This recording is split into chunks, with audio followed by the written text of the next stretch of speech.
Je m'appelle Hans von Zinkernagel, je suis chargé de projet à la Fondation Biovision.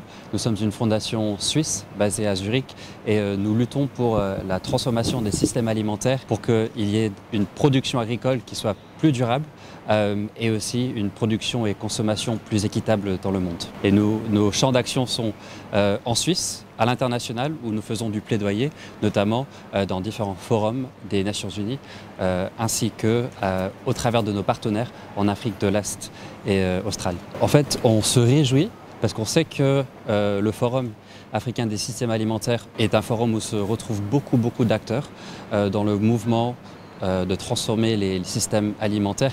Et cette année, c'est la première année où l'agroécologie figure au programme officiel. Donc il y a plusieurs événements qui vont traiter de l'importance de l'agroécologie, de l'entrepreneuriat agroécologique et le rôle qu'a l'entrepreneuriat agroécologique dans la transition des systèmes alimentaires.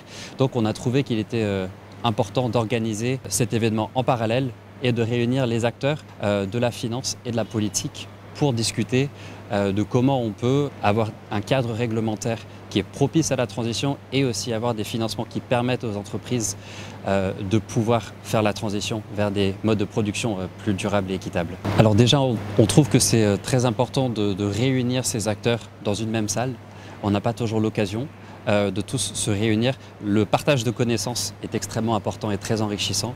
L'échange aussi d'expériences et dans le domaine du financement des initiatives agroécologiques, surtout de l'entrepreneuriat agroécologique. Il y a vraiment une courbe d'apprentissage qui est assez raide et donc beaucoup d'organisations, y compris Biovision, nous sommes en train d'apprendre, de construire la base des faits, d'évidence, et pour cela on a besoin de partenaires qui sont sur terrain, qui travaillent chaque jour à soutenir des entreprises, à mettre en place des mécanismes de financement et aussi qui élaborent des politiques qui vont dans ce même sens.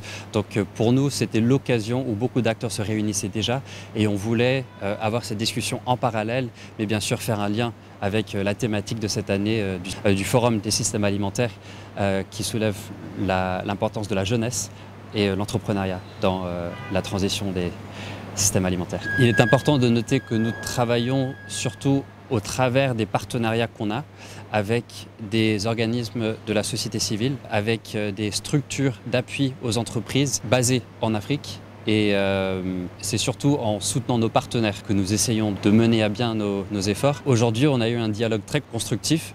Ce qu'on espère faire en début d'année prochaine, c'est de synthétiser toutes les leçons qui ont été partagées aujourd'hui et donc publier un rapport qui va après montrer des résultats, des trouvailles préliminaires qui mettent en valeur la rentabilité des modèles d'entreprise qui incarnent l'agroécologie et qu'en fait, il y a bien des entreprises dans lesquelles on peut investir, donc qui arrivent à la fois à avoir un impact positif, social et environnemental et qui sont des entreprises rentables.